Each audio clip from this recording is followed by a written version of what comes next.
Buenas noches, amigos. Noche mágica, noche de Reyes, con mucha expectación por parte de tantos niños a lo largo y ancho del país. Nosotros hemos pensado en un regalo misterioso, evidentemente, en una especie de ofrenda en esta noche de cosas imposibles que espero podéis disfrutar con todos nosotros, sea cual sea el lugar donde os encontréis. Hemos revisado los archivos, hemos buscado seguramente el libro más extraño editado en nuestro país que tiene que ver con el misterio. Porque podemos hablar de un libro maldito y no es tan antiguo, no es un incunable viejo. Podemos hablar de un libro que causó silencio, expectación e hizo que muchos se ruborizasen. Hemos desempolvado este ejemplar inencontrable para contar su historia y su intrahistoria. Porque todo lo que rodea este ejemplar que ahora está aquí sobre la mesa es un auténtico misterio. Un misterio digno de esta noche tan mágica. Empezamos, como no, con una fotografía. Y yo os pido, de verdad, muchísima atención a todos los detalles. Porque este expediente que vamos a desvelar para todos vosotros en la noche de Reyes todavía sigue sin resolver. Todavía de alguna forma enfrenta a unos y a otros. E incluso dentro de los investigadores hemos detectado que no es un tema cómodo. No se habla de él con claridad. Sigue siendo un auténtico tabú. ¿Podemos decir esto? Sí, un tabú. La escena, la fotografía, como siempre. Imaginaos un despacho importantísimo, el más importante quizá a nivel del mundo editorial en castellano. Estamos hablando de la gran editorial Planeta. Estamos hablando de personas que han editado prácticamente de todo, pero nunca nadie ha llegado con un encargo tan extraño. Quien se presenta en la oficina es una persona de amplísimo bagaje intelectual, de historia sufrida, un hombre que ha vivido la guerra civil, un hombre que ha escrito sobre los represaliados, un hombre que ya en los años 80, hablamos del año 1982, se ha convertido un poco en emisario y en figura importante del lado de la República. Pero ese hombre trae un mazo de folios, 253. Ese hombre trae la crónica de una historia que ha vivido en primera persona. Ese hombre trae quizá la obra más increíble que jamás ha llegado a ningún despacho en nuestro país. La segunda escena es los editores y el presidente de ese editorial, un hombre que sabe mucho de libros y que ha hecho su gran imperio en torno a los libros, que le miran absolutamente incrédulos y le repiten varias veces: ¿pero estás seguro de lo que cuentas? Él responde: yo lo he vivido. Se hace un silencio y le vuelven a decir: pero si publicamos esto que traes aquí, hundes tu carrera de tantos años, hundes tu prestigio de un plumazo, te sumerges en el abismo de los condenados. Y entonces esa persona que ibais a conocer de alguna forma, ese caso que íbamos a abrir para todos vosotros como regalo, esa persona se pone en pie, da un manotazo en la mesa y dice: de acuerdo, pero lo que hay aquí dentro es mucho más importante. El mensaje de otros mundos tiene que ser contado de una vez por todas. En junio de 1982 se editaba un libro maldito en nuestro país. El autor Eduardo Pons Prades. Título: El mensaje de otros mundos. Una cara que parece femenina, azulada, que hoy nos recordaría un poco a las de Avatar, pero hace ya 30 años, se asoma como desde un umbral desconocido para decirnos algo. Y unas letras nos indican el contenido. Dice así: el testimonio excepcional de una experiencia única. 7 horas a bordo de una nave espacial extraterrestre.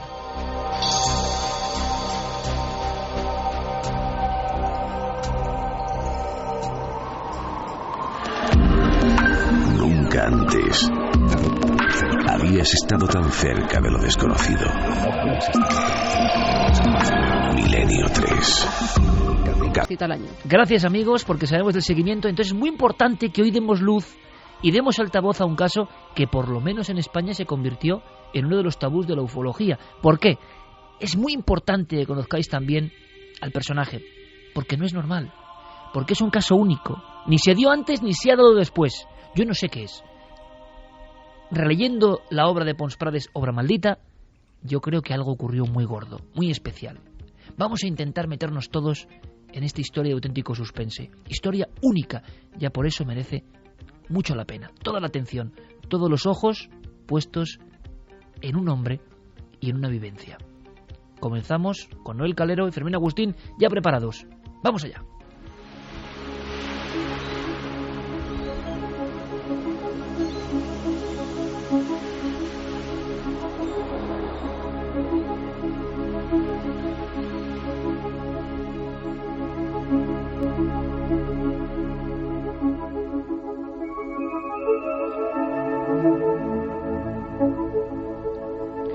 Y 41. Javier y yo en la redacción hemos hecho una cosa, y lo vais a entender después. Buceando por Google Maps hemos llegado hasta un lugar que nos ha puesto los pelos de punta. Somos así, nos gusta la mítica. Por eso este relato es mítico. Un calvero, un claro en el bosque. Seguía exactamente igual. No había construcciones, una zona solitaria. Seguía igual y hemos sentido de verdad que se nos ponía la carne de gallina. Era como si los satélites nos reencontraran con un lugar donde ocurrió lo imposible, lo inefable, lo inconcebible, porque el caso es inconcebible. Pero claro, Javier, primer ladrillo de esta construcción tan anómala. Eduardo Pons Prades. Es que nunca un testigo de algo tan gordo como una posible abducción tenía este historial a su espalda. Eduardo Pons Prades es un personaje extraordinario. Para que nuestros oyentes se sitúen, él fue uno de los llamados historiadores de la historia oral de la Guerra Civil Española. Antes de publicar El mensaje de otros mundos, el libro que marcaría su vida y su carrera en 1982, publicó otro en Editorial Planeta de términos muy diferentes. Se tituló Guerrillas Españolas 1936-1960. Para construir ese libro, nuestro protagonista, Eduardo Pons Prades, recorrió 20.000 kilómetros por todo el país con su viejo coche, entrevistando a 3.000 personas, recalando en 742 pequeños pueblos y aldeas, y en algunos de ellos, contaba Pons Prades, pasó auténtico terror. De repente, en 1974-75, cuando todavía vivía Franco, llegó a pueblos de las serranías de Teruel, de Castellón, preguntando por los viejos maquis que resistieron, en fin, el avance de los nacionales durante muchísimos años, ya con el general Franco aquí, y contaba cómo al preguntar por esas personas que vivían todavía escondidas en cuevas o en lugares inaccesibles, sintió el auténtico terror, que percibió de alguna manera que su vida estaba poniéndose en peligro al adentrarse en lugares y en territorios prohibidos. Tenemos, por lo tanto, a un historiador. Un historiador. Seguramente al más reconocido de la historia de la República, con un sinfín de obras a su espalda y con un pasado que tiene que ver con la guerra. Ojo, porque esto puede ser importante, con el sufrimiento, con un hombre que ingresa en la CNT, que sería anarquista, o sea, la línea más dura de la izquierda de alguna forma. Sí, el retrato, la etiqueta sería anarcosindicalista. Él nace en el Raval, en el barrio de Barcelona, en 1920. Es hijo de sindicalistas valencianos. Tanto su padre como su madre fueron sindicalistas. A los 16 falsea su documento de identidad para alistarse en el ejército republicano y es entrenado como oficial de ametralladoras. Llega a ser sargento de ametralladoras, sargento mayor de ametralladoras, de la mano de Miguel Hernández, del poeta. Su vida está jalonada de episodios curiosísimos. Después de haber perdido las batallas del Ebro, de Brunete y de Guadarrama, y de haber visto la muerte a muy pocos centímetros de su piel, pasa a un estadio más intelectual. Forma parte de las primeras editoriales fuertes de este país que se atreven a publicar textos que habían sido prohibidos o reprimidos durante muchos años. Él es el jefe de producción de Alfaguara. Vamos a ver, estamos hablando de un historiador, de un fundador de Alfaguara. Administrador de la revista Cuadernos, que es una de las grandes revistas de la intelectualidad, claro, de la transición. Y además es muy importante, y doy estas pequeñas indicaciones o pies de página a los oyentes, porque estamos hablando de un hombre que vive desde la ultraizquierda de alguna forma, en un credo absolutamente materialista y racionalista. Y esta es la persona que se va a encontrar con lo imposible, y con un imposible que tiene mucho de onírico y quizá de místico también. En su discurso, que era muy vehemente, era un hombre que, en fin, cuando lo conocías, cuando establecías un primer contacto visual con él, te envolvía de palabras y de historias, en fin, casi nada más apretarte la mano. Sobre todo, había una serie de alusiones muy repetitivas que dan una imagen, yo creo que bastante correcta, de cómo era Eduardo Pons Prades. Una de las alusiones más repetitivas en ese discurso, en fin, que vomitaba contra cualquiera que lo conociera, estaba toda crítica contra la religión, todo lo que tuviera que ver con religión, con sectas, con creencias en lo trascendente, con espíritus, con el más allá, todo aquello le provocaba urticaria. Era ultraescéptico, para que lo entendamos. Es como si un ultraescéptico máximo de hoy cuenta que de pronto, después de una experiencia, una noche que vamos a contar, viene con un mensaje de otro mundo porque ha estado dentro de una nave de otro mundo. Es increíble. Y él lo justificaba aludiendo a la educación en la que había crecido. Sus padres nunca le inculcaron la veneración por otra cosa que no fuera la libertad, el poder elegir siempre el camino propio sin atender a ningún gurú, bien sea político, religioso, social o deportivo. No veneraba nada de esto y su visión del mundo siempre fue muy libre. Siempre iba por libre y contracorriente, y no le importaba ir a contracorriente. De hecho, no le importó nunca. Cuando él comenzó a escribir sus primeros libros sobre la historia oral de la Guerra Civil Española, incluso muchos de sus editores le criticaban por ello, porque todos los colegas en ese entorno acudían a fuentes documentales, bibliográficas, archivos históricos, etcétera, pero no iban a preguntar a las víctimas, a los pobladores de las pequeñas aldeas que habían sufrido la represión de uno u otro bando, que habían perdido a sus familiares. Y eso, de alguna manera, configuraba un perfil, una personalidad muy única. En sus propias palabras, escucharemos cómo se forjó esa personalidad. Pero no olvide que yo soy hijo de anarquistas y me crié y me eduqué y me formé en escuelas racionalistas, donde se nos enseñaba a dialogar, a discutir, a convencer, a argumentar, y el trabajo que yo hago un poco también es con el afán de que todas esas muertes, todos esos sufrimientos, todas esas calamidades, pues al final hayan servido para algo, para que podamos informar a la gente por qué se hizo y por qué puede volver a pasar.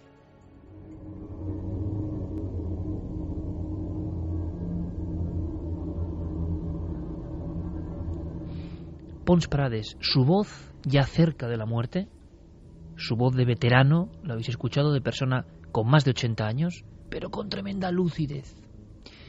No se volvió ningún mesías, ni se volvió nadie que propagara mensajes extrambóticos. Le ocurrió algo, lo quiso dejar por escrito, y eso le acompañó de por vida. Y quizá hasta más allá de la muerte, quién sabe.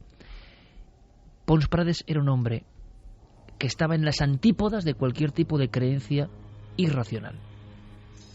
Vivencias en la Guerra Civil, escritor, historiador, y que se alinea con la más pura intelectualidad de este país, siempre de la margen izquierda, en este aspecto. Y de pronto él goza de ese revival lógico que viene con la transición, escribir aquellos libros de los represaliados republicanos que no se habían podido escribir, evidentemente, en los años 50 ni 60. Y ahí tenemos a un hijo del materialismo crítico y del materialismo como esencia de la vida. No hay ningún Dios, no hay ningún ser superior. Sin embargo, su actitud ante este caso es la de aquel que cae de rodillas ante una realidad que parece evidentemente infinita respecto a uno. ¿Qué le pasó a Pons Prades? No vamos a contar el caso en inicio, sino vamos a contar la repercusión de este libro, las 253 páginas, para después comprender lo que vivió en una carretera de Francia, en un lugar desolado, junto a ese calvero del monte que sigue igual. Una noche del 31 de agosto de 1981, parte hacia las 9 y se encuentra con lo imposible, con algo que cambiará su vida. Es más, Javier lo entrevistó hace más de 20 años. Nuestro compañero Pablo Villarrubia entrevistó a Pons Prades poco antes de su muerte. Estábamos viendo si podía venir a Cuarto Milenio y seguía firme en dos cosas. Vivió todo lo que contaba en el libro, estuvo 7 horas a bordo de una nave extraterrestre, tenía un mensaje para la humanidad y además, de alguna forma, después hubo silencio, tabú, después se vio envuelto de una especie de necesidad casi de borrar de su memoria, como vamos a comprobar todo lo ocurrido. Empezamos nuestra investigación y has hecho algo muy importante, Javier, que es acudir a las fuentes, acudir a la persona que yo he descrito, que estaba en aquel despacho. Sí, la persona que estaba en aquel despacho de tu fotografía con la que hoy empezaba nuestro viaje en Milenio 3 se llamaba Rafael Borràs Betriu. Él es probablemente el editor histórico por excelencia de la historia de la literatura del siglo XX en este país. Probablemente sea también el mayor coleccionista de anécdotas, una auténtica enciclopedia de lo que ha sido el mundo de la edición en España. Fue director de Editorial Planeta entre 1974 y 1983, por lo tanto vive toda la transición. Casi nada, director de Planeta en la época más importante de nuestra historia. Es el director de la mítica colección Espejo de España, el hombre que invita e incita a hombres que han construido nuestra historia reciente, como Carrillo o Fraga, a redactar sus memorias, sus primeras memorias. En fin, es un personaje que pastoreaba a sus autores de alguna manera, que los acompañaba en todo el proceso creativo y de reflexión sobre su obra, y de él saldrán muchas de las grandes firmas que hoy en día siguen publicando y que son, en fin, grandes autores, ¿no? Bueno, pues Rafael Borràs efectivamente recibe la visita de Eduardo Pons Prades, con el que ya había tenido varias veces relación, incluso había sido editor suyo de algunas obras, a partir sobre todo de 1975. En 1975 es finalista Eduardo Pons Prades del premio Espejo de España, con un libro sobre los republicanos españoles en la Guerra Mundial, en la Segunda Guerra Mundial, aspecto del que Pons Prades era experto, porque él padeció también los rigores de la Segunda Guerra Mundial y persiguió a nazis en el Aude francés, en fin, que es un personaje de acción.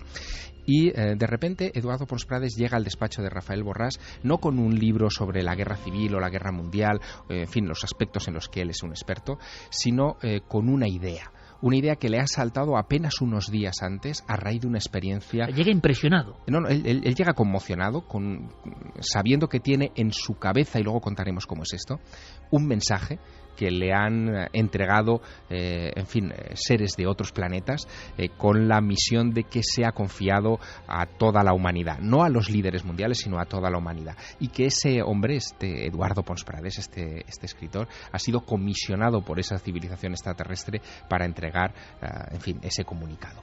Aquello a Borràs le deja absolutamente perplejo. Él, que había editado y visto de todo en la transición española. Sin duda, pero lo que no se podía imaginar es que ese hombre, que bebe de las fuentes del racionalismo y del materialismo más absoluto, de repente esté contando historias que tienen que ver con extraterrestres, con vida en otros mundos, con un platillo volante que él ha tenido la oportunidad de visitar por dentro. En fin, no se esperaba eso, y para él es un shock. Bueno, Rafael Borràs, fíjate que han pasado muchos años de aquello, y estamos hablando del año 82. Rafael Borràs, que ya está retirado del mundo de la edición. Y que le agradecemos muchísimo el esfuerzo, porque es una persona ya veterana. Totalmente. Bueno, pues él recordaba perfectamente, además utilizo su mismo término, perfectamente aquel encuentro y aquel impacto con Pons Prades, y esta misma noche nos lo contaba así.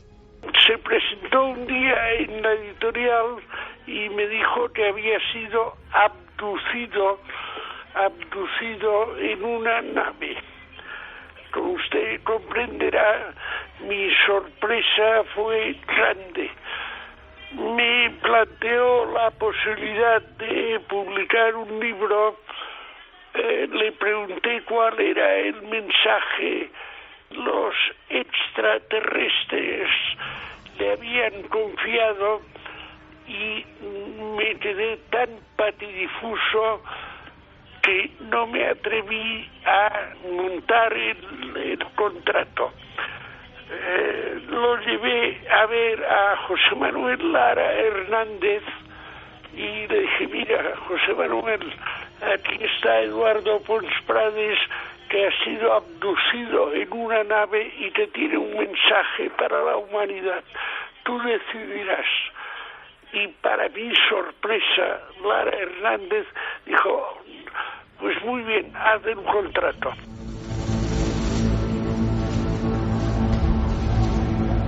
– 1:55. Vamos de mítica, evidentemente, y vamos con este regalo tan especial. Santiago Camacho se quedaba perplejo, y luego hablaremos. ¿Hay aquí una manipulación cósmica? ¿Hay aquí una especie de conspiración? ¿Se secuestró por parte de autoridades humanas a Pons Prades para que tuviera esto en la cabeza y lo contase? No lo sabemos. Pero esta escena que acaba de contar el veteranísimo Rafael Borràs Betriu, quizá el editor más importante de España en la época clave de España, es la muestra de que llegó ese hombre, primero conmocionado, como decía Javier Sierra, y segundo, con el encargo más extraño que nunca hubiesen imaginado. Aquel hombre no venía con un ensayo sobre ovnis, que estaban más o menos de moda. Aquel hombre no venía con un trabajo sobre el espacio. Aquel hombre venía contando su propia experiencia, vivida pocos meses antes. Se había encerrado enfebrecidamente a escribir sin parar, para intentar comprender lo que le había pasado. No había la menor duda.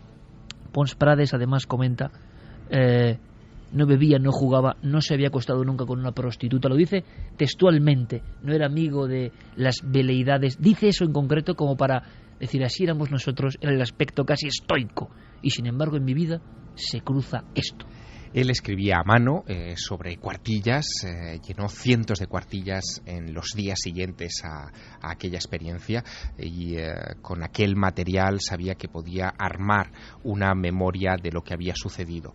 No le costó recordar los detalles de lo que había protagonizado en esa madrugada que después describiremos del 31 de agosto al 1 de septiembre de 1981, porque, según él decía, los propios extraterrestres le habían marcado a fuego, palabra por palabra, aquella conversación de varias horas que él tuvo con 7 seres de otros mundos en el interior de una nave extraterrestre. Y ahora imaginamos a Borràs, que no se atreve a hacer el contrato, el que contrataba a los autores, que sube a la planta noble, escena siguiente de nuestra foto en de la inicio, calle Córcega de Barcelona, y ni más ni menos Lara, es decir, el hombre que había levantado ese imperio por criterio para editar los libros. Y entonces dicen que adelante.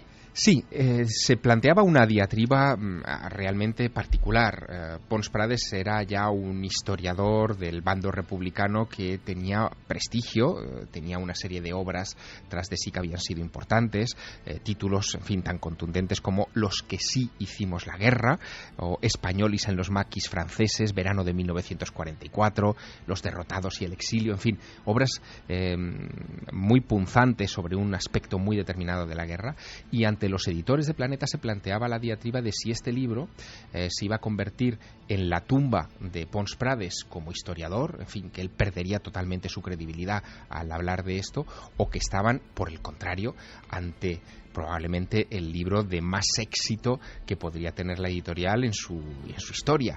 Y en esa discusión, en esa diatriba, en esa reflexión, Rafael Borràs se vio bien implicado y lo recuerda también muy vívidamente.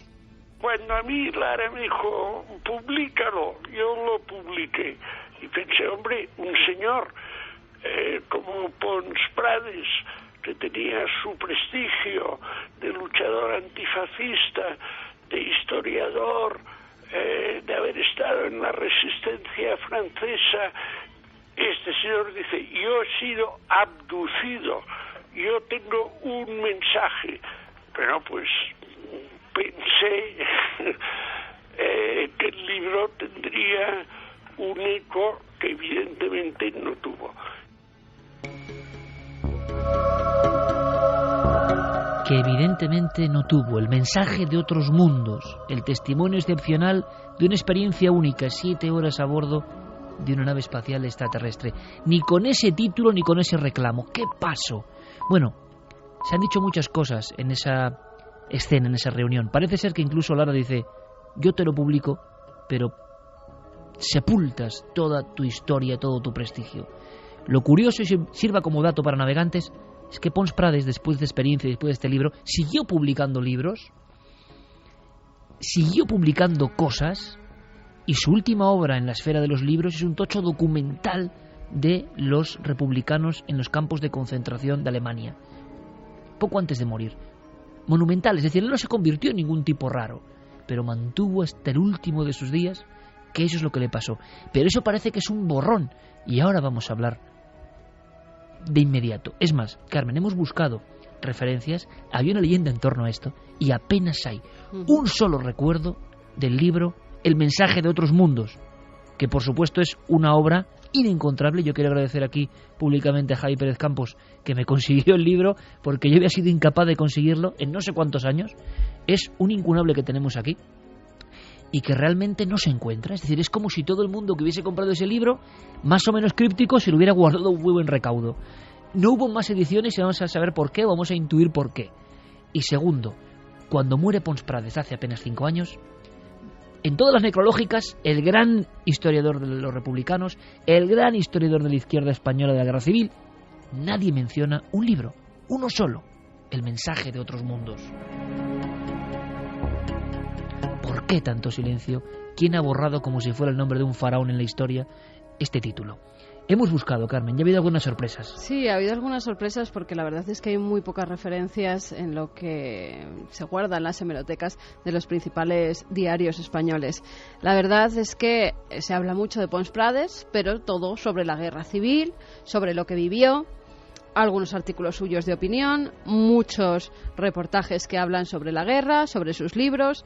Pero sobre el mensaje de otros mundos, tan solo hay una referencia en el periódico de Cataluña, el 4 de julio de 1982, en la que al parecer en una entrevista que iba sobre otras cosas, aparece la experiencia que tuvo Pons Prades. Y fíjate, cuando empiezan a hablar de ello, el periodista le dice, bueno, pero ¿cómo es eso? Eduardo dice, te lo juro, estuve a bordo del platillo lo menos 7 horas. Se lo hago jurar a Eduardo Pons Prades. Sí, viejo libertario, racionalista, verdadero y circunspecto.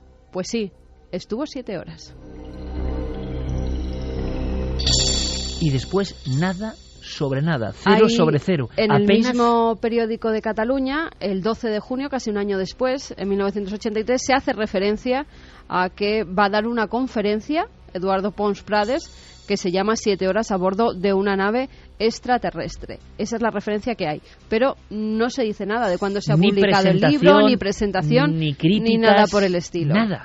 Muchos años después, en 1997, en ABC, en la edición de Sevilla, hay artículos de opinión. Uno de ellos es de Manuel Barrios. Un clásico. Bueno, pues Manuel Barrios, al parecer, tenía una amistad de 20 años con Eduardo Pons Prades y hace referencia a su libro. Y dice además que Eduardo Pons Prades, a raíz de publicar el libro al que me referiré más tarde, ha sido marginado por los historiadores de España, demostrándose así que en nuestro viejo solar no se han erradicado aún las prácticas inquisitoriales y cómo el estamento de la llamada cultura oficial tiene la fuerza suficiente para eliminar a quienes, por las razones que sean, sobre todo por difundir experiencias que no entran en sus esquemas, les resultan incómodos. Pues Manuel Barrios, todo un maestro de la comunicación, hablando de que la Inquisición intelectual había matado a Pons Prades, año 97, por el pecado de escribir ese libro. Hay más, Javier. Hubo silencio, ya no solo en los intelectuales, que eran una parte, en los audiencia. ¿Por qué uno piensa en este momento, antes de conocer la experiencia? Claro, un historiador escribe esto y tiene 2 posibles mercados, entre comillas, 2 impactos para la editorial. Nunca ha ocurrido y en ningún otro país del mundo. Primero, los que son seguidores de Pons Prades, y segundo, los que se van a acercar porque Pons Prades cuenta algo maravilloso. Si cabe un tercer grupo, los seguidores del fenómeno ovni extraterrestre y todo lo que conlleva.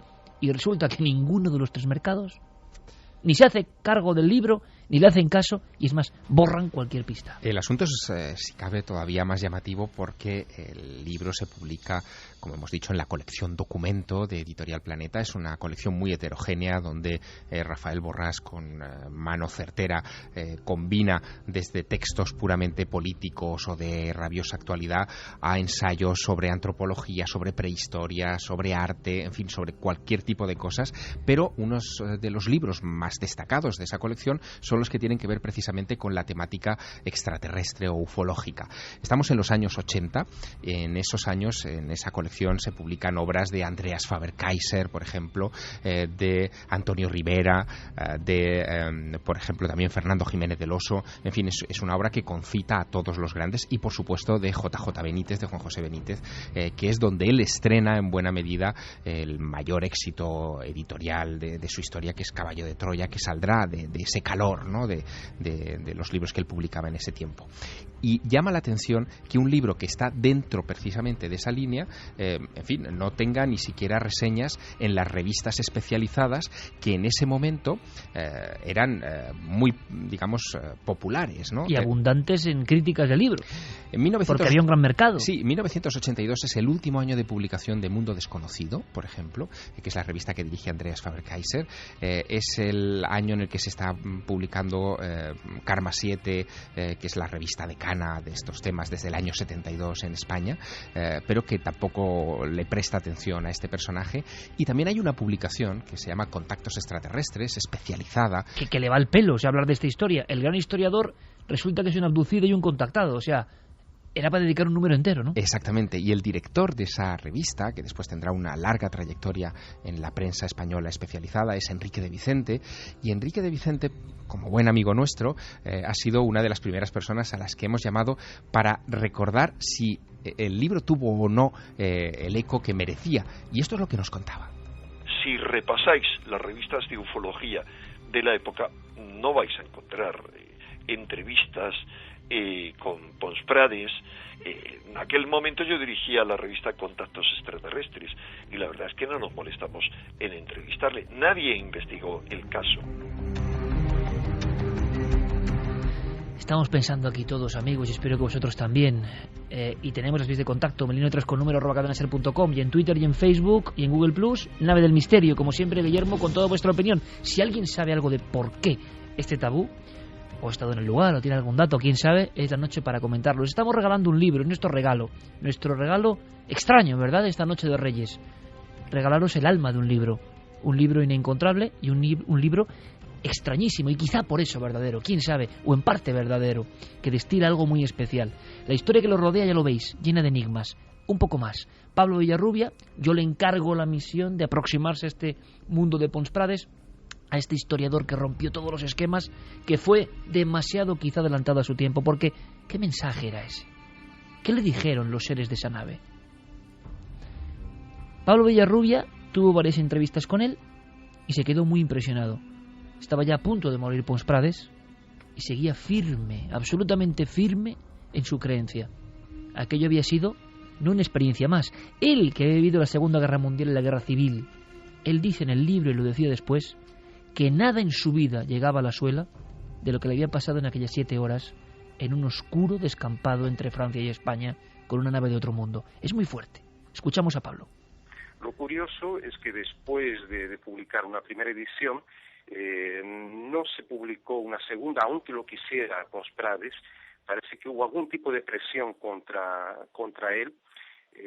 No se sabe exactamente de dónde vino esa presión, pero no quisieron que se publicara una segunda edición de su obra, que es tan rara hoy en día de encontrar. 2:09. Viajemos en el tiempo. ¿Qué le pasó a ese hombre?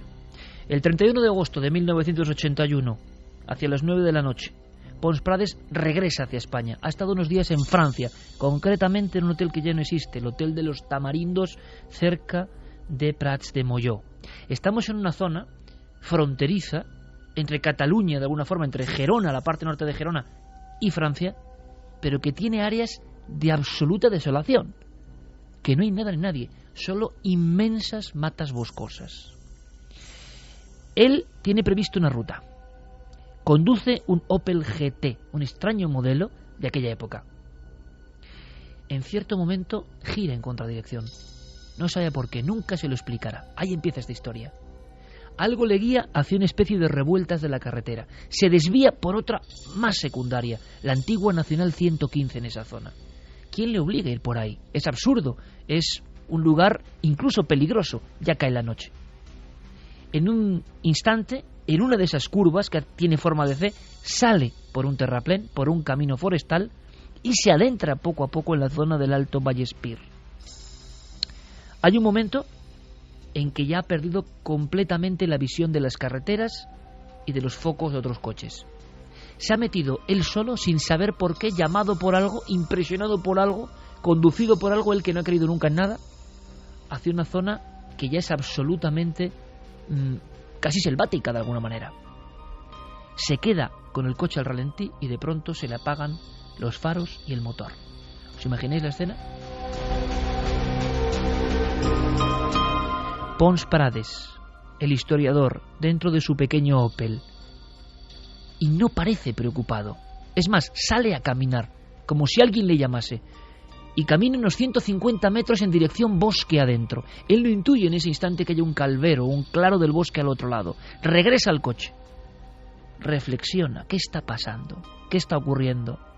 Vuelve a salir, ya es noche cerrada, y camina en solitario. Entonces, según cuenta en su mensaje de otros mundos, en el lateral izquierdo, el bosque se ilumina. Algo aparece. Hay alguien al otro lado que le está esperando. Y tendríamos la primera escena, Javier. La primera sensación de que Pons Prades se va a encontrar con algo que está predeterminado, que algo le ha guiado hasta un punto que nada tiene que ver con su ruta. Y él lo dejó por escrito. La sensación que da al leer casi 30 años después el mensaje de otros mundos es que en ese instante que tú acabas de describir, la mente de Pons Prades sintonizó en otra frecuencia, porque él, apoyado en el motor de su coche, con este vehículo detenido, en lugar de experimentar miedo o terror o preocupación siquiera, de repente comienza a sentir curiosidad.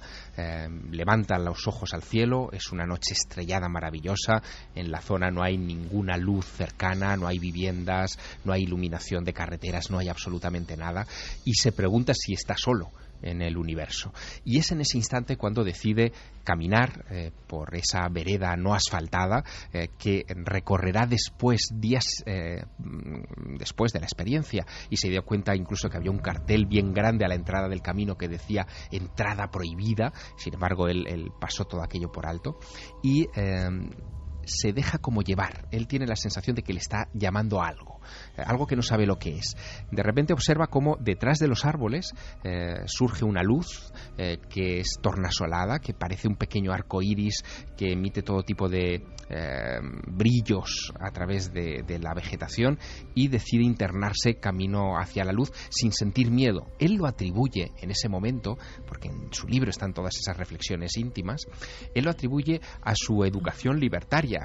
Él cree que ha crecido en un sistema educativo donde no se le ha inculcado miedo hacia nada ni hacia nadie, y por lo tanto lo que se le ha inculcado es todo lo contrario, es curiosidad y tratar de resolver las cosas con tus propios sentidos.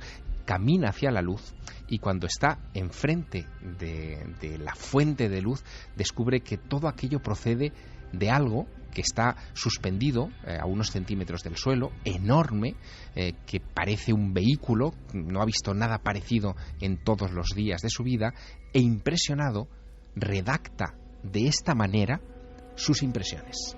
Tardé poco más de 1 minuto en llegar a las lindes de un prado, que era donde nacía la luz, y desde allí empecé a distinguir la silueta de una enorme nave espacial de unos 50 a 75 metros de anchura.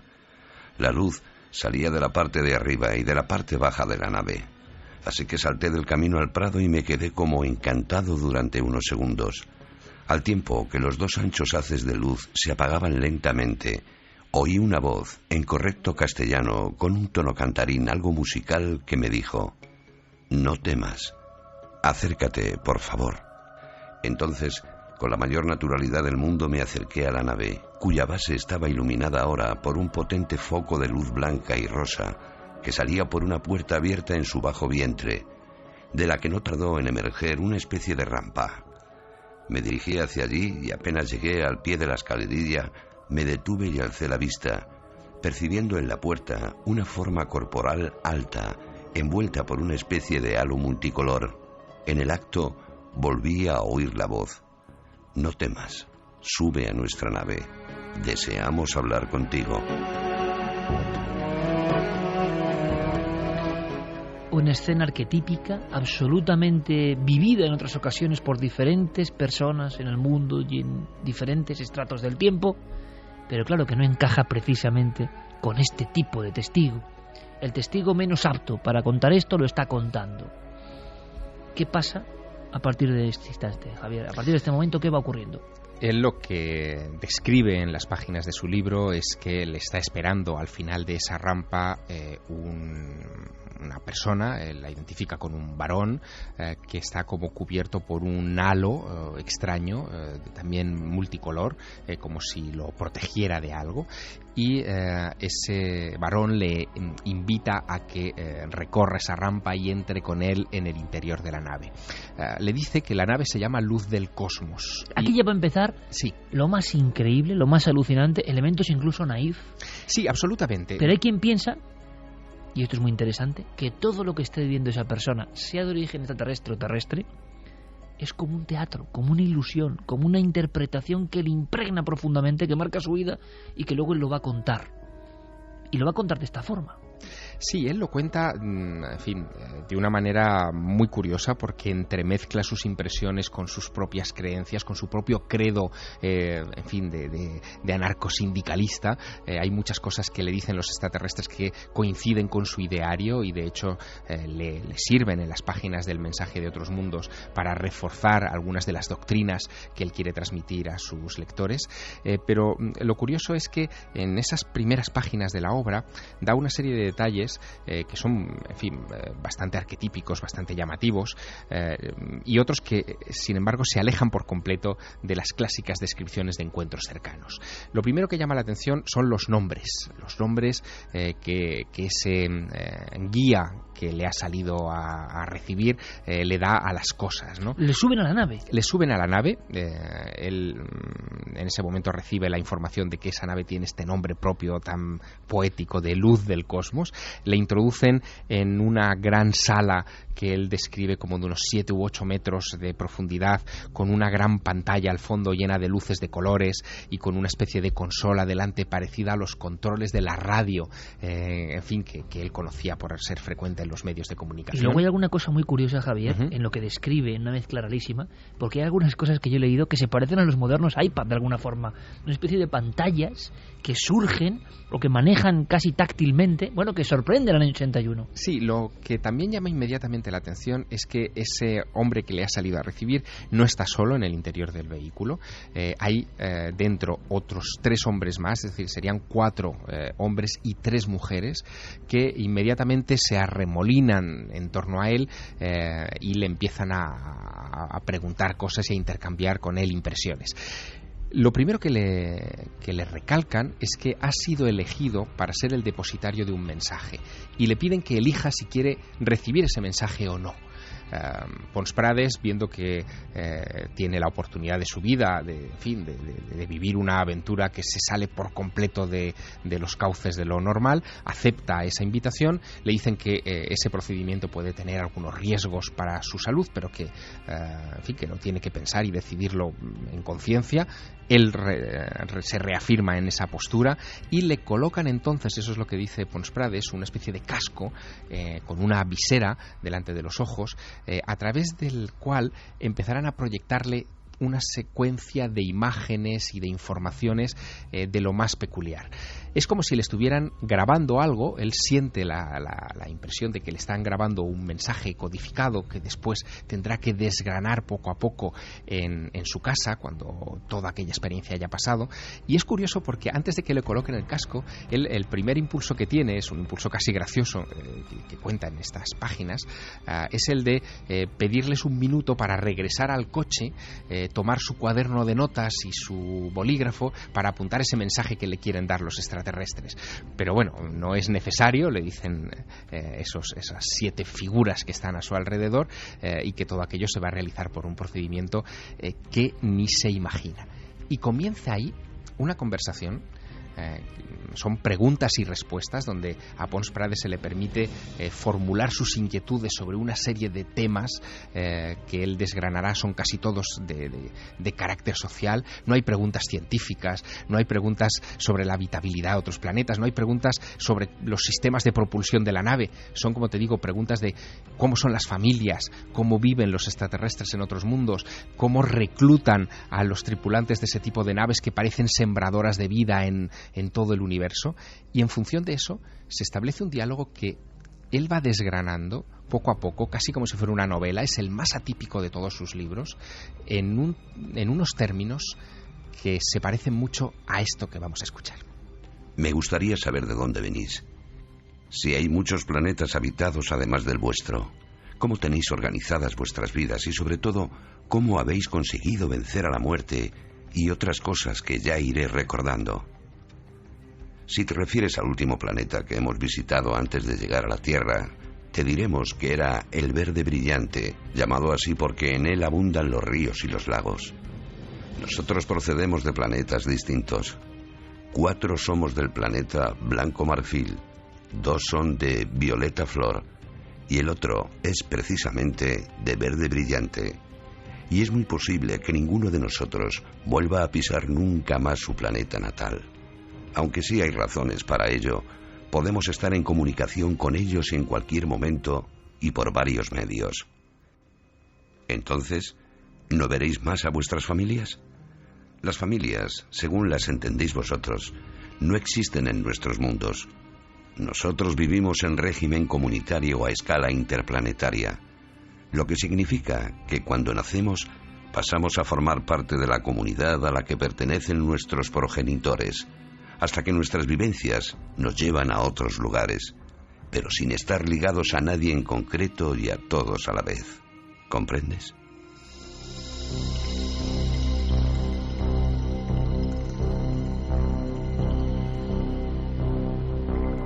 Ahora muchísimos amigos en España y en el mundo estarán diciendo, ¿pero qué es esto? ¿El historiador de la República vivió esto de verdad? ¿Lo contó como una novela? No. De novela nada. Una historia real que le marcó profundamente, hasta ser ninguneado y casi borrado del mapa porque se convirtió en un hereje. Santi, aunque sea brevísimamente, y casi para que Javier descanse un poco y nos cuente más escenas.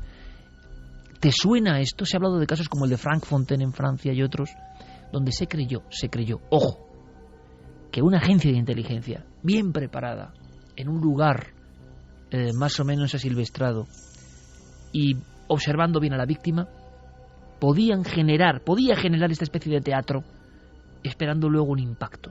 ¿Te suena? ¿Es posible? Sí, de hecho la hipótesis de la intervención humana o de la causa humana en el fenómeno de la abducción es muy antigua y de hecho hay documentos desclasificados que apuntan en esa dirección, incluso algunos datos de regresiones hipnóticas de algunos abducidos que, por ejemplo, ellos recuerdan el momento en el que vieron al platillo volante, pero cuando son abducidos lo primero que ven es un helicóptero militar. Y de repente como que eso, cuando son hipnotizados, lo primero que ven es un helicóptero militar.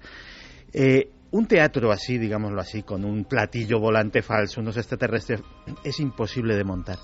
Lo que sí es posible es implantar ese recuerdo en alguien.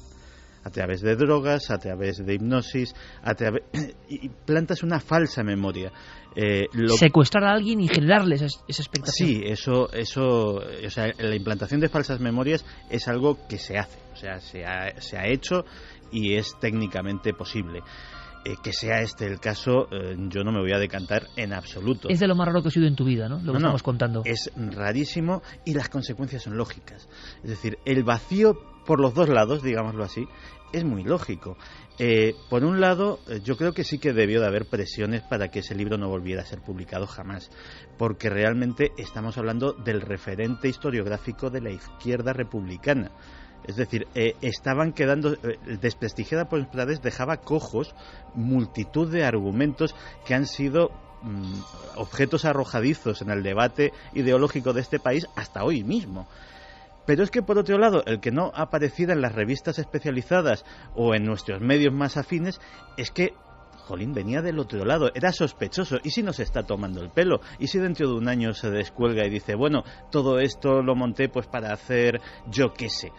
Entonces podía haber ese recelo y se quedó Prades entre dos fuegos. Se quedó en tierra de nadie. La jugada, amigos, es muy rara, porque un historiador del prestigio de Pons Prades, en el ámbito tan sensible, la guerra civil y la parte republicana, desembarcar con esto es inaudito, y manteniendo siempre que lo vivió. Luego escucharemos a nuestros oyentes, porque imagino que esto es demasiado. O sea, esto es absolutamente hoy en día increíble. Era increíble en el 81 y hoy es más. Por eso para mí tiene ese valor, porque él lo dejó por escrito. Y él decía, en una reflexión, en ese momento de los discursos y de diálogos incomprensibles en ocasiones, él está con esa visera observando esas imágenes. ¿Qué le está pasando?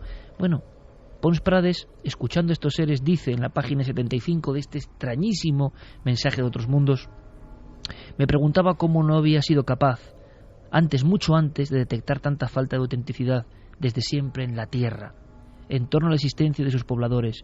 No existía una sola parcela de la vida terrenal donde no apareciese lo ficticio, lo inauténtico, la doblez, el engaño, la autosatisfacción más ridícula. En fin, que nos iba a ser muy difícil reconquistar señas de identidad que el ser humano de la Tierra debe haber perdido hace ya muchísimo tiempo. Es como si el viejo historiador se da cuenta, en ese diálogo con quien sea, de la deriva casi apocalíptica del ser humano, porque hay un poco de todo eso. El mensaje que vienen a contarle estos quienes sean no difiere mucho de otros mensajes de otras personas no tan importantes como Pons Prades, que es el camino inexorable hacia la destrucción. Lo lógico sería pensar que Pons Prades inventó esta historia como metáfora. De alguna manera era una forma de decirnos a los humanos que íbamos por mal camino, que nuestra civilización estaba siendo profundamente insolidaria, o que está siendo profundamente insolidaria, y que camina hacia una catástrofe. Y que para subrayar esas palabras y que llegara a más gente, que fuera escuchada, y más en ese ambiente de los años 80, donde todo el tema vinculado con la búsqueda de inteligencias extraterrestres atrapaba la atención de miles de personas, mucho más probablemente que los que se interesaban por la mera historia bélica de nuestro país, se acercaran a ese libro y recibieran el mensaje más allá de la forma. Pero hay muchos detalles en esta historia que lo descartan, sobre todo el hecho de que Pons Prades en los años siguientes siguiera manteniendo a capa y espada que esa era la experiencia más importante de su vida. Supongo que tuvo que enfrentarse a la incredulidad de sus personas más allegadas desde el minuto uno, ¿no? Por ejemplo, su mujer es historiadora, o era historiadora, Antonina Rodrigo, granadina, probablemente es la biógrafa por excelencia de María Pineda y de otros personajes importantes de la historia. Que su marido le contase esto después de un viaje en el que ella se había quedado en Prats de Molló, en ese hotel que tú describías al principio, y había dejado a su compañero irse solo, pues debió de ser, en fin, un tanto desconcertante, ¿no? Sin embargo, fíjate, Pons Prades consigue algo que a mí me parece meritorio y que desconozco cuál fue el cauce, y es el hecho de que le prologase la obra a Antonio Rivera. Antonio Rivera era la referencia, digamos, de la ufología tradicional, de la historia de la ufología en este país. Él escribió en 1966 un libro titulado El gran enigma de los platillos volantes, que era un poco la Biblia de este misterio, y Antonio, que nunca había accedido a prologar libros de esta naturaleza, mucho menos de contactados, de gente que decía que había hablado con extraterrestres, etcétera, accede a prologar este. Accede a prologarlo poco después de publicar un texto suyo que se titula Secuestrados por extraterrestres, donde habla de abducciones, de personas... Es un fenómeno nuevo, realmente. Exacto, de personas que dice que han sido secuestradas y llevadas al interior de los ovnis en contra de su voluntad. Donde explica Rivera que el prototipo de abducido es una persona joven, de capacidad intelectual, pero fundamentalmente joven, como si les interesaran a esos alienígenas especímenes fuertes. Pons Prades, cuando tiene esta experiencia, acaba de cumplir 61 años. No es un jovencito, ni muchísimo menos. Luego se sale de ese cauce. Y además el mensaje que él recibe, y ahora entraremos en el mensaje, el que da título al libro, es un mensaje más vinculado a grupos como la Fraternidad Cósmica de Eugenio Siragusa u otros grandes contactados de aquellos años, que no a los abducidos que han sido llevados contra su voluntad al interior de un ovni. Pero hay algo más increíble en todo esto, sí, es increíble. Este ultrarracionalista y materialista resulta que habla de estos seres, bueno, como lo más maravilloso, lo más increíble, lo más supremo, lo más alucinante. Es más, luego contaremos alguna frase. En un momento dado, él se siente muy triste porque le gustaría haberse marchado con ellos para siempre. Y cuenta que no hay sensaciones, no ha conocido sensaciones. Y ojo, Pons Prades, después de este texto, tiene ni más ni menos que 25 años de publicaciones absolutamente científicas, asépticas e historiográficas sobre la República. O sea, sigue publicando, no se vuelve loco, sigue publicando y sigue contando sus cosas, aunque el vacío que le han hecho con este libro es como si lo hubiesen quitado de su bibliografía. Pero él habla como la persona que ve a la Virgen, de alguna forma. Él habla con esa postura de sentirse muy inferior respecto a esos seres que no parecen humanos, desde luego. Es más, como bien dice Javier Sierra, imaginad a la esposa. Imaginad a la esposa historiadora. Ella dice lo siguiente en la primera página del libro. A ti, dice Eduardo Pons Prades, te habían ocurrido siempre cosas extraordinarias, pero esta sin duda es la más fantástica de todas. Aunque sea brevísimamente, Javier, antes de ir al mensaje, lo que le dan, el legado, ¿qué es lo que más le impresiona a Pons Prades de todo lo que ve ahí dentro? Si pudiéramos hacerlo casi en esquema. Bueno, él le hace muchas preguntas a estos 7 tripulantes de la nave Luz del Cosmos, y una de las cosas por las que le pregunta es precisamente por esos abducidos de los que hablábamos hace un minuto, ¿no? Y esta gente se justifica porque después de haberle dado una serie de nociones sobre cómo ellos siempre actúan en libertad, no condicionan nunca a nadie, de hecho, buena prueba de ello es que a él le piden permiso para introducirle ese mensaje en su cerebro, no se le imponen con ninguna clase de resistencia. ¿Cómo se justifica que ellos estén secuestrando, ellos o otros como ellos, a seres humanos en todo el planeta, como se publican en los libros de ese tiempo? Y ahí viene una explicación muy curiosa que impacta muchísimo a Pons Prades. Le dicen que muchos de esos secuestros en realidad son rescates. En momentos determinados hay personas o grupos de personas que están en riesgo de muerte por lo que fuere, y que ellos intervienen, los sacan de allí, los colocan en otro sitio para salvarles de una agresión o de una muerte cercana. Y cuenta Pons Prades en ese libro que estos extraterrestres le dicen que algunos de esos casos él los conoce bien, que hay un incidente en la guerra civil en la frontera también con Francia, de un grupo de soldados franquistas que están a punto por azar de encontrarse con unos fugitivos republicanos, un grupo de familias que no tenían armamento ni nada con lo que poder defenderse, y que en ese instante ellos intervienen y secuestran a ese grupo de familias y se los llevan a su planeta y los tienen en hibernación. Eso le impacta mucho. Hay una nota incluso al final del libro donde describe este detalle con mucha vividez. Y luego hay otro aspecto que también le sorprende, le llama la atención, que es una descripción casi de película. En esas imágenes que le proyectan hay una en la que bajo un claro de luna ve varias naves saliendo del fondo del mar. Él intuye que es el Mediterráneo, pero no sabe dónde exactamente. Una escena tremenda. Y esos visitantes le dicen que se trata de una playa de Almería, donde él puede ver inmediatamente a un grupo de extraterrestres que tiene una morfología humana, pero hay cosas que las distinguen de los humanos: el tipo de ojos, el tipo de rostro alargado, de mentón prominente, de extremidades algo más alargadas, que salen con mochilas a la espalda del interior de la costa almeriense, acompañados de familias y de seres humanos que le dan abrazos y les despiden mientras ellos... Como si les conociesen. Exacto, como si les conociesen. Ellos embarcan en esas naves y desaparecen perdidos en las estrellas. ¿Cabe algo más raro en esta historia? Sí. Y me vas a permitir, Javier, para concluir y que nos cuentes el mensaje y que cada uno lo interprete, y escucharemos los mensajes vuestros de nuestra audiencia. ¿Hay una cosa más rara? Sí. Es el único caso que conocemos en el mundo, y lo vamos a colocar antes, Javier, si te parece, antes del mensaje, en el cual, regresando a su ciudad natal, viviendo toda esta cosa increíble de 7 horas de información dentro de esa nave, Pons está tan impresionado que se marcha al psiquiatra y se levanta acta de su estado mental, de lo que cuenta el psiquiatra y de un análisis pormenorizado por parte del psiquiatra para evidenciar que no está loco, que no ha consumido ningún tipo de estupefaciente. O sea, es un hombre tan racional que lo primero que hace es: no me van a creer, voy directamente al psiquiatra. Y tenemos el documento, ese acta del psiquiatra que impresiona. Vamos a escucharla, si os parece. Es un documento único en la historia del misterio español, antes de saber qué le grabaron en la mente a Pons Prades, qué tenía que contarnos Pons Prades a la humanidad. Este es ese documento médico que impresiona. Barcelona, al 6 de octubre de 1981. Certificado del doctor Josep María Reguant i Gili, psiquiatra.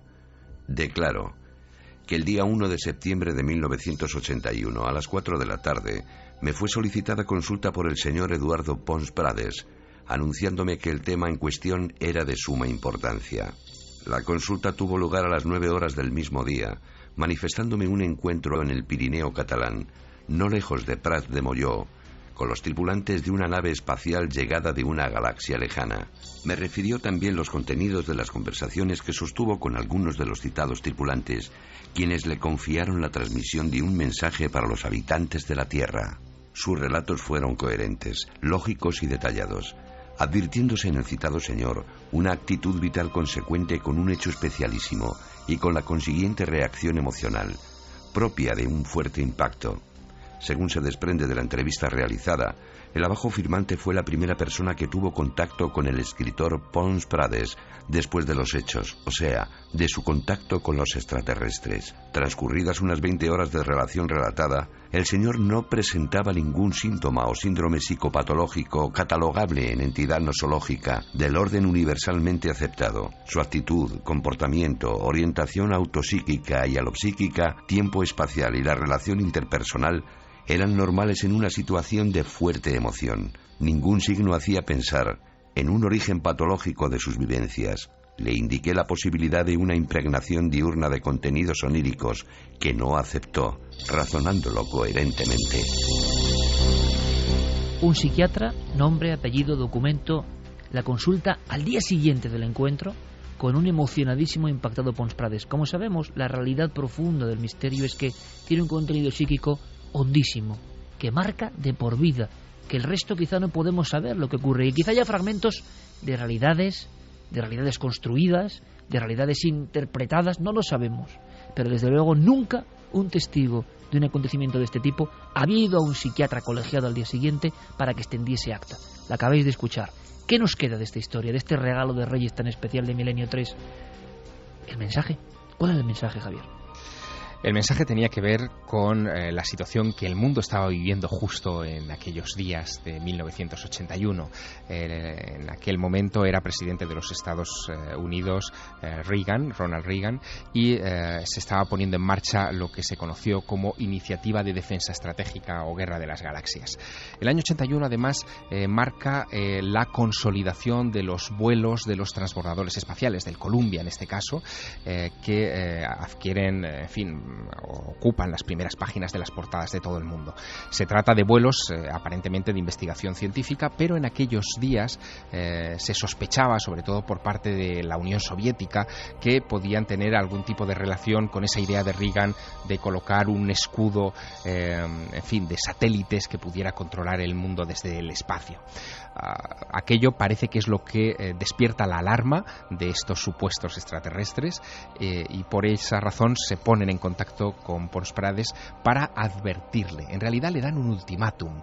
El mensaje tiene que ver con que si perseveran en enviar naves humanas al espacio con fines armamentísticos, ellos intervendrán. Le cuentan a Pons Prades que nunca han visto nada parecido en ningún planeta de la galaxia de los que ellos controlan, que ninguna otra civilización había osado a enviar armas de destrucción masiva al espacio, tener prevista el envío de armas de destrucción masiva al espacio, y que por lo tanto, dado que esto ponía en peligro el equilibrio cósmico, se verían obligados incluso a congelar, y cito palabras textuales, la vida en el planeta Tierra. Página final de esta historia. Dice Pons Prades al acabar el documento: una vez allí, frente a las rampas, se fueron alineando, se cogieron de la mano y se quedaron inmóviles como estatuas, mirándome fijamente. Al pasar ante ellos, yo también fui mirándolos uno a uno a los ojos, y estoy seguro de que ellos se dieron cuenta de que con mi mirada yo les daba las gracias desde lo más hondo de mí mismo. Noté que en sus miradas se reflejó como en ningún momento una bondad inmensa, intraducible. Tanto me impresionó que estuve a punto de dar media vuelta, volverme a sentar y seguir charlando con ellos hasta el final de mis días. Todo esto fueron ideas, sensaciones fugaces provocadas por la inminencia de nuestra separación. Por eso, al llegar a la altura de mi introductora en la nave, mis últimas palabras se volvieron a teñir, a pesar mío, de tristeza. ¿Volveremos a vernos? Es muy posible. Pero que sepamos, Eduardo Pons Prades, el historiador de la República en España, nunca se encontró de nuevo con los seres de esa nave del cosmos, luz del cosmos, esos que le dieron el mensaje a otros mundos en 1981, esos que condujeron a ese libro que dejó pálidos a los directores de Planeta porque no entendían nada de lo que estaba ocurriendo. Y a las 2:40 entenderá nuestro público algo de lo que hemos contado, en el sentido de vaya historia. Dice, si no es cierta, está muy bien contada, evidentemente. Pero claro, es que Pons Prades, no solo a Javier Sierra, en el 2006, poco antes de morir, a Pablo Villarrubia, le siguió diciendo, con absoluta autoridad, con ese carácter que hemos visto en su voz, que nada de lo que ha vivido, y es mucho lo que ha vivido este guerrillero y luego historiador, se parece, tiene que ver, es comparable a esas 7 horas, quizá dentro de una nave de otro mundo.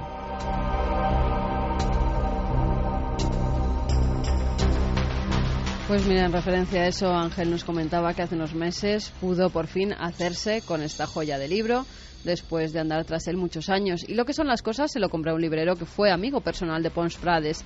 Me comentó que esas Eduardo cosas que pasan, ¿no? no hablaba mucho del tema, pero que siempre le dijo que todo lo que le pasó fue real. Siempre guardaré este libro con mucho cariño. Muchas gracias por este magnífico regalo de Reyes que nos habéis dado. Eso es la música de Omnis y se me ponen los pelos de punta de emoción. Gracias y feliz año. Pablo Ébola nos dice, a mí los extraterrestres me dicen eso de no temas, sube a nuestra nave que deseamos hablar contigo y me falta tiempo para correr. Sí, yo estoy con él, ¿eh? Febo Apolo dice, no nos engañemos, le metieron morfina en vena, le subieron a un coche y lo llevaron a una sala de interrogatorios. La droga y la imaginación hicieron su parte. Lo otro es como lo contó la víctima, depositario de un mensaje. Igual vas a decir lo que yo te diga. Eso es lo que le... Bueno, pero es muy interesante, es una visión hiperracionalista sobre lo que le ha pasado a un racionalista. Curioso que el propio racionalista no reflexionara ni contemplara esa posibilidad. Porque el convencimiento era total, ¿eh? Sí, esa es la parte que más choca de esta historia, porque a mí me cuesta creerlo. Es decir, sí, a todos nos cuesta creerlo, evidentemente. Es un caso que me cuesta creer. Se sale en muchos aspectos de los parámetros tradicionales y ese apunte que da el psiquiatra al final de su informe, ¿no será que usted lo ha soñado despierto? En fin, es algo que sigue planeando como la gran duda en torno a este caso. Nos dice también Rafa Campos, si existen los extraterrestres, ¿no creéis que hace tiempo que están entre nosotros y que tienen algún tipo de pacto con los que de verdad gobiernan el mundo en la sombra? Manuel Rodríguez, quizá el mensaje que le dieron no gustaba a algunas personas influyentes o seres extraterrestres de otro bando en la lucha que se cree que se está llevando a cabo para controlar a la humanidad, ya sea para guiarla o destruirla.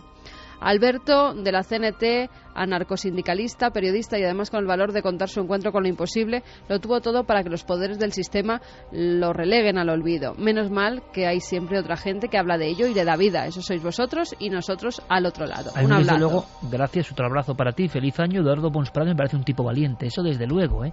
Hay que ser muy valiente porque, ojo, y podéis intervenir en cualquier momento, aquí el historiador que escribe y que vive de sus libros y que es historiador y que vive de sus cosas sabe muy bien que Lara y los editores de Planeta le están aconsejando, te vas a cavar tu propia tumba. Y uno no es tonto, ¿eh? Uno enseguida reacciona, te vas a cavar tu propia tumba. Y él dice, repito y vuelvo a la primera escena, da un manotazo y dice, pero lo que me han contado, lo que hay aquí es mucho más importante que todo eso. A lo que voy es al profundo convencimiento de un hecho que parece que traumatiza. Otras ¿no? personas también que tienen que ver con el misterio, Antonio Rivera, por ejemplo, publicando Ni caballos ni troyanos, también se equivocó y se lo dijeron y aún así quiso publicarlo. Con lo cual, hay gente que se le mete en la cabeza que tiene que publicar algo y al final se salen con la suya, a pesar de que pueden perder toda credibilidad, como ha pasado en muchas ocasiones. Sí, pero ninguna con esta singularidad, ¿no? Porque bueno, también es verdad que en algunos casos por disputas podía haber autores que quedaban mal con otros y demás, pero eran disputas terrenales. En este caso, lo que contaba Pons Prades era para marcarlo de por vida como una persona, ya sabemos lo que es esto, hay que poner en su lugar, de nulo crédito, para siempre.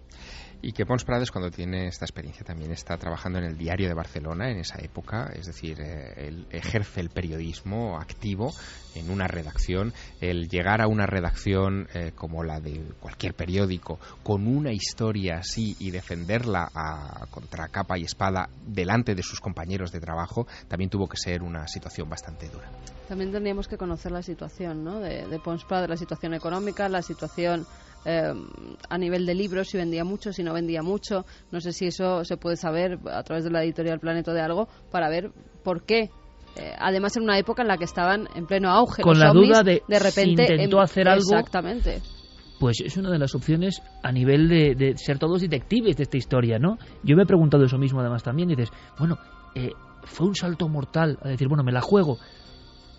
Parece muy raro que él, con el mal resultado del libro o la nula difusión del libro, es esa página que no se entiende muy bien, que nadie le hace ni caso a una bomba de relojería como esta.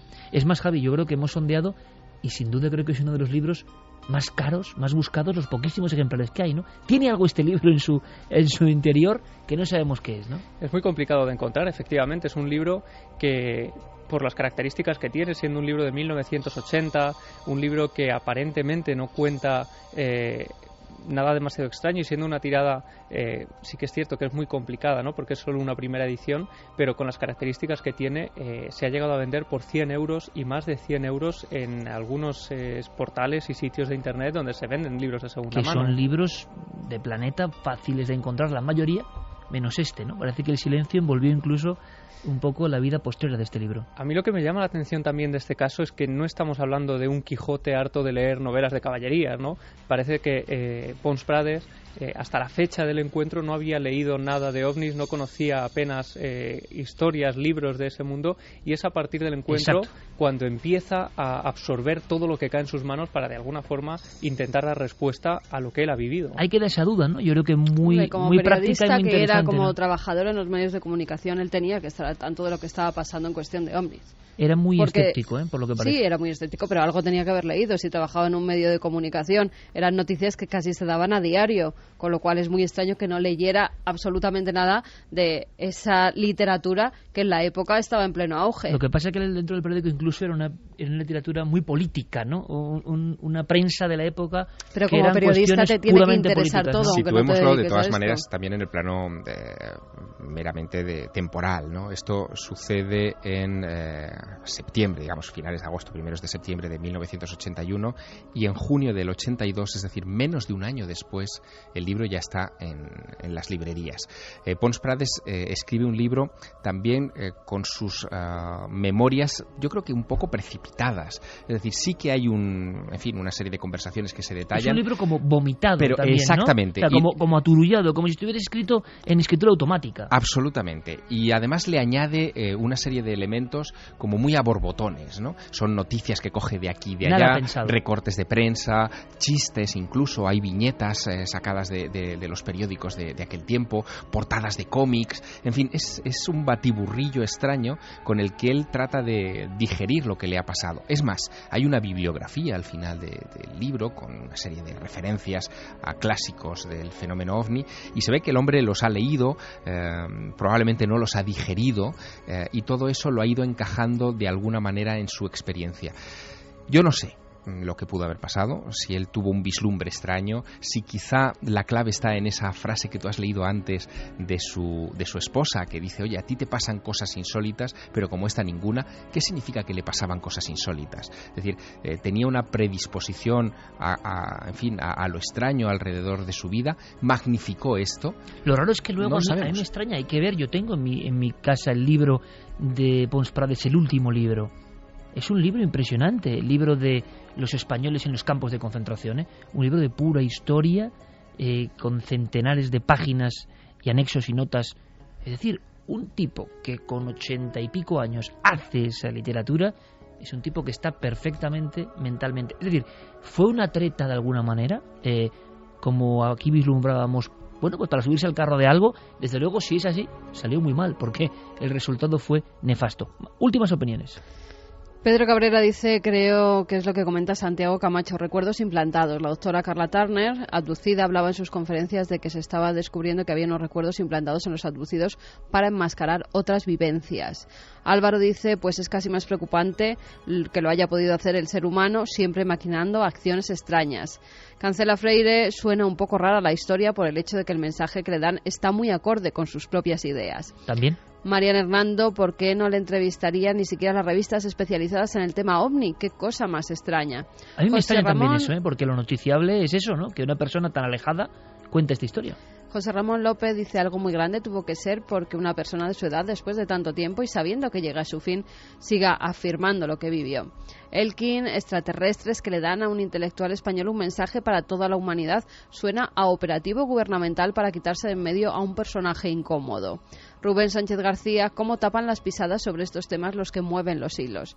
Qué interesante, porque esto, Carmen, motiva todo tipo de opiniones y a mí me interesa. Te voy a pedir, Santi, que te quedes un poco más con nosotros para contar lo de Bin Laden a la siguiente hora, que es interesantísimo, pero es que esto genera, me parece, en mi opinión, he tirado aquí casi como si fuera un poltergeist a distancia, me parece que hay unos elementos tan extraños que van al fondo del misterio que hay en torno a los ovnis o a quienes manejen el teatro ovni, que es mucho más raro, ¿no? Yo leyendo el inicio del libro y viendo las fotos, por ejemplo, él vuelve... Hay una cosa que no hemos contado, ya seguimos con los mensajes. Fijaos qué impresionante.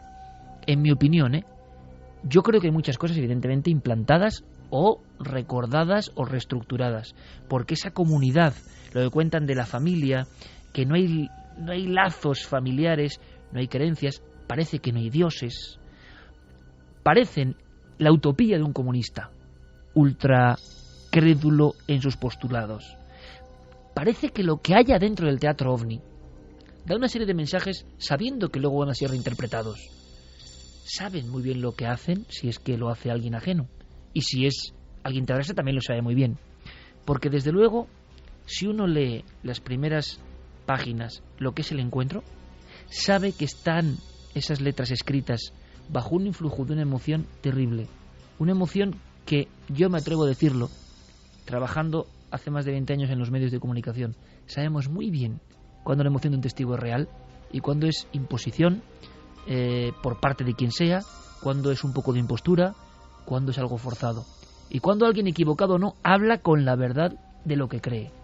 Ahora, ¿hasta qué punto esa ida por el camino forestal, esa visión de la luz, y a partir de qué momento entramos ya, si a alguien le ha pasado algo muy fuerte, hasta qué punto empieza su cerebro a trabajar y es verdad lo que está viviendo o lo está fantaseando? Yo voy a una cosa. Hace poco Pablo ha encontrado, junto con Pepe Ortiz y José Luis Hermida, dos fantásticos investigadores del sur, han encontrado algo impresionante. Es el caso de Ceferina Vargas. Se parece un poco a esta historia. Yo he vuelto a ver las expresiones de esa mujer que vive en una aldea absolutamente remota, que puede ser parecido al lugar donde le pasa esto a Pons Prades. Es que yo ayer estaba oyendo a esa mujer en mi despacho, en el documento creado por Pablo. Javier, se te ponen, y lo digo a la audiencia, los pelos de punta. Año 79, el día de la corte, en la Serranía de la Cena. Y lo que ve al principio es idéntico a lo que cuenta Pons Prades, la forma de destellar una especie de espejo tornasolado que aparece en una mujer que no tiene ningún tipo de apego a estos temas. Luego aparecen dos seres muy parecidos. Ella se desvanece, ella pierde el conocimiento y el terror tremendo de que se despierta de nuevo en ese camino vecinal. No hay nadie ni nadie, los seres ya no están. Es idéntico. Es decir, hay cosas muy raras, un psiquismo muy profundo en todo esto que ocurre. Yo solo digo que las escenas, y tal y como lo escribe Pons Prades, es alguien que lo escribe bajo el influjo de estar impresionado de verdad por algo. No hay ninguna duda de que lo que cuenta en ese libro es su verdad. Que sea la verdad es otra cosa, pero desde luego es su verdad. Y te digo esto porque hay un pequeño detalle significativo en toda esta historia. Yo me encontré con Eduardo Pons Prades el 30 de agosto de 1989, es decir, 8 años después de la experiencia, casi exactos. Y vas a responder sin que te diga nada lo que te iba a preguntar, ya verás. Claro, y lo que me contó en aquella conversación me impactó, pero sobre todo lo que me impactó fue el último detalle. Al despedirse de la conversación me dijo: bueno, he hablado contigo justo antes de salir de viaje otra vez a Prats de Molló, a toda la zona donde tuvieron lugar los hechos, porque desde 1981, cada año en esa fecha, yo viajo a ese calvero donde tuve el encuentro con la nave Luz del Cosmos. Y un poco de telepatía, ¿no? Está contando algo bajo ese shock. Las letras del inicio de este libro están bajo ese shock. Claro, luego los siguientes, que es como muy increíble, ¿no? Una confederación galáctica. Y también es curioso, yo no sé qué pensáis, ese mensaje parece muy similar a lo que han recibido muchos contactados en el mundo, ¿no? Es decir, nada extraordinariamente intelectual, ¿no? Parece una versión actualizada de la famosa película de Robert Wise, Ultimátum a la Tierra. Sí, algo muy raro. muy básico. Muy básico, que está en muchos contactados, en muchos mensajes vinculados a supuestos extraterrestres, pero que Pons Prades lo que hace es actualizarlo, vincularlo al proyecto Guerra de las Galaxias de los Estados Unidos y recordarnos una advertencia que jamás se consumó, evidentemente. Curiosamente, hay un dato de los presuntos extraterrestres que se ha podido confirmar pues muchos años después, y es que no andaban tan descaminados. El propósito original de todo el proyecto Lanzadera Espacial era sobre todo militar. Sí, señor. Hasta el punto de que la bodega de carga, que es lo que más destaca en las lanzaderas espaciales, se diseñó para que tuviera las medidas exactas para que cupiese prácticamente con milímetros de diferencia un satélite espía de los estándares de los Estados Unidos de la época. Y quizá no tenga nada que ver, pero pocos años después del encuentro se desvaneció la posibilidad de guerra en las galaxias entre las dos superpotencias, ¿no? Imagino que Pons Prades reiría satisfecho. Acabamos con los mensajes, los más importantes, por supuesto, los de nuestra audiencia. Gisela nos decía, dejó de tomárselo en cuenta como historiador para tomarlo como un loco. José Ramón López, no sé cuánto de verdad habrá, pero algo hay. Se ve mucha seguridad y no se ven muchas incoherencias. Mucho ocultismo para ser teatro. Dark Boss, los casos de abducción a veces son poco creíbles, pero el de este señor tiene algo que da seguridad. Coco Fernández, buenas noches a todos. Bueno, este era un mensaje de Reyes. Dice, si veis a 3 sombras por el pasillo, no os asustéis. No son humanoides, ¿no? No son humanoides. Eugenia nos decía, buenas noches, milenarios. Pons Prades escribió también Un soldado de la República, que se publicó en Círculo de Lectores. Un gran libro, si quieres un poco excesivo en datos y por tanto un poco pesado, pero un gran libro. Por eso parece tan raro lo que contáis. Porque no era un fabulador que escribiese en plan literario. Puro dato, pura bibliografía. Pues mira, entre los mensajes está, yo creo que casi al 50%. Gente que no se lo cree para nada y que piensa que es una invención o tal vez un experimento que se hizo con él, y gente que se lo cree a pies juntillas. Es muy interesante, Carmen, ¿sabes por qué? Porque al mismo tiempo que el testigo de estos hechos interpreta a su modo, con lo que le compone, con lo que son sus células y creencias, el oyente, nosotros mismos, cada uno nos creemos libres, pero estamos interpretando respecto a nuestros prejuicios, nuestra cultura. Para algunas personas es imposible, por lo tanto, no se lo pueden ni plantear. Para otros es más que posible, y quizá en el término medio, como decía el sabio, esté la justa verdad. Javier, gracias una vez más por este regalo de Reyes, esta vuelta que hacemos de vez en cuando a la pura mítica. Espero que lo hayan disfrutado, de verdad. Nosotros, yo por lo menos, muchísimo. Sigo buscando los libros de la colección Documento. Mi retina se sigue fijando en ellos en las librerías de viejo. Y es que efectivamente de los viejos libros salen todavía grandes historias. Esa es la lección de esta noche. Como este regalo. Gracias, Javier. Pues hasta que tenga un libro de Pons Prades, el mensaje de otros mundos, como lo ponga a la venta. Ahora va a haber lo hemos revalorizado, el mensaje de otros mundos. Ahora viene el mensaje de la historia de Bin Laden y los hombres que han desaparecido, los que le buscaban, que de verdad, el tema de las arañas, en fin, preparaos. Y lo que nos tiene que contar Javier Pérez Campos, circularemos por extrañas carreteras con extraños encuentros. Va a ser emocionante. Aquí seguimos en Milenio 3, ahora toda la atención para nuestros compañeros con las noticias.